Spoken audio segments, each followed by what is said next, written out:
पहाड़ों के पास एक खाली हवेली थी। उसमें कोई भी ठहरता तो सुबह तक वो गायब हो जाता था। एक दिन 3 दोस्त पहाड़ों पर बर्फ के मजे लेने निकले। रात होते होते वे उस हवेली के पास पहुंच गए, पर क्योंकि और कोई रास्ता भी नहीं था उनके पास, वे तीनों उसी हवेली में रात गुजारने की सोचने लगे। अरे सलीम, देखो कितनी बड़ी हवेली है। चलो आज रात उसी में रुक जाते हैं। सुबह होते ही बर्फीले पहाड़ों के मजे लेंगे। अरे नहीं, मुझे यह हवेली सुनसान सी लगती है। यहाँ रुकना ठीक नहीं होगा।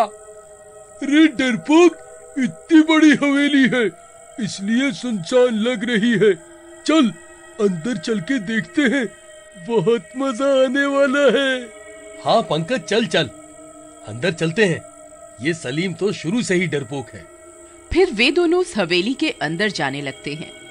अरे रुको रुको, मुझे भी अपने साथ लेके चलो, मैं अकेला रह जाऊंगा वरना। चल हमारे साथ साथ चल तू भी, वरना तेरे को नानी याद आ जाएगी कमरे तक आते आते। कहकर राहुल और पंकज हंसने लगते हैं और अंदर बढ़ने लगते हैं। वाह, कितनी बड़ी हवेली है। ये हवेली तो हमारे टूर में 4 चांद लगा देगी। सही कह रहे हो भाई। देखो कोई तो होगा ही इस हवेली की देखरेख करने वाला। आवाज दो। कोई है, कोई है यहाँ जो हमारी मदद कर सके। अरे इतने धीरे बोलेगा तो कोई होगा भी तब भी नहीं सुन पाएगा। अरे कोई है यहाँ, कोई है, मदद करो। जैसे जैसे वे तीनों हवेली के अंदर घुसने लगते हैं, हवेली से साई साई की आवाज आने लगती है।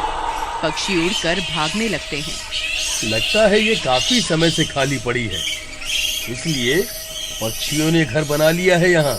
मैं अभी भी कह रहा हूँ, चलो वापस, ये हवेली कुछ ठीक नहीं लग रही। तू चुप कर डरपोक कहीं का, ऐसे ही टूर पे मजा आता है।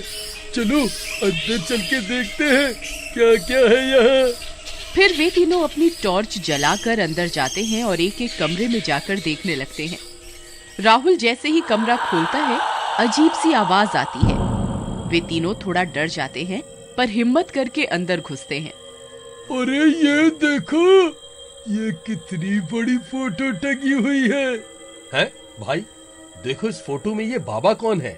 कितनी बड़ी बड़ी मूछें हैं इनकी, और इनका मुकुट तो देखो, और इनके हाथ में तलवार।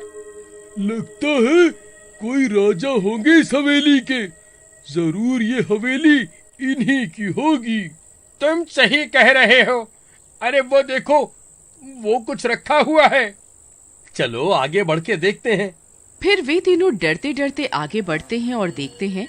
अरे ये तो तलवार, माला, शाही रत्न, कितना कुछ रखा हुआ है।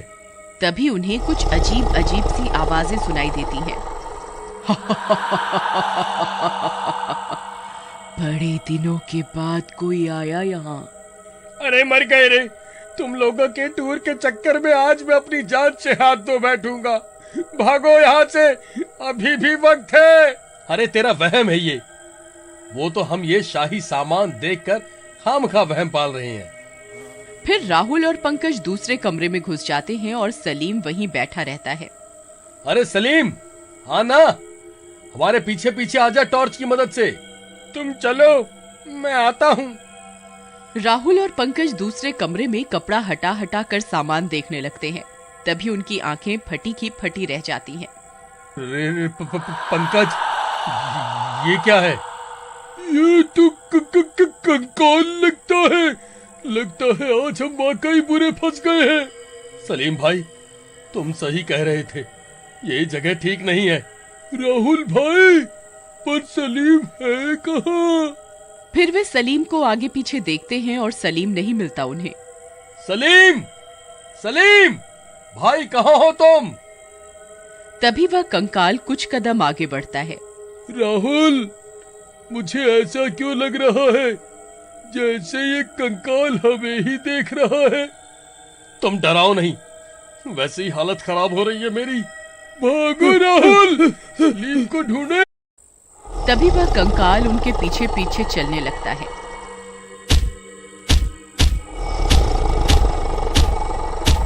पंकज, पीछे डेल्हा लग रहा है, कोई चल रहा हो जैसे।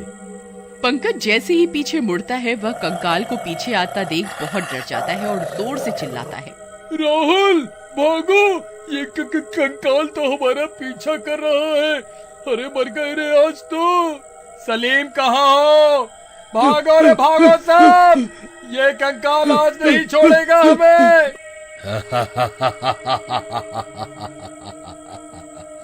बड़े दिनों के बाद कोई आया इस कंकाल हवेली में, आज तो मजा आ गया।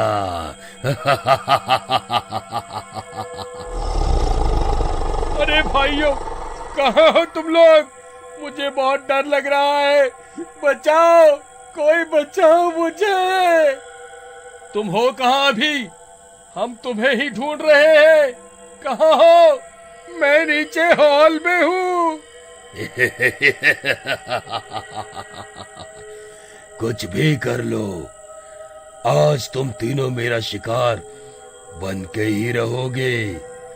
यह हवेली तुम सबके खून की प्यासी है, जो भी यहाँ आता है यहीं कंकाल बन के रह जाता है। फिर भागते भागते वे लोग नीचे हॉल में पहुंच जाते हैं। अब हम क्या करें? कैसे बचाएं खुद को? ये कंकाल तो हमें अपने जैसा बना लेगा। तभी बहुत सारे कंकालों के हंसने की आवाज आने लगती है।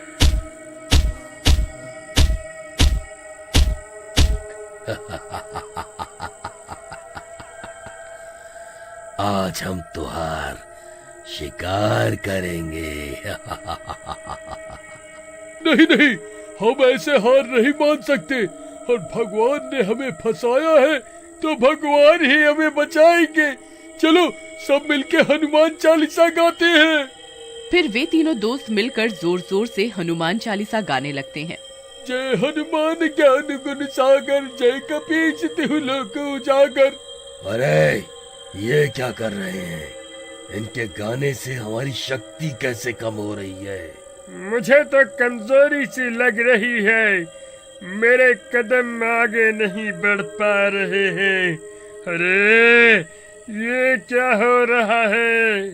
भाइयों, चलो हनुमान चालीसा गाते गाते ही बाहर निकलते हैं।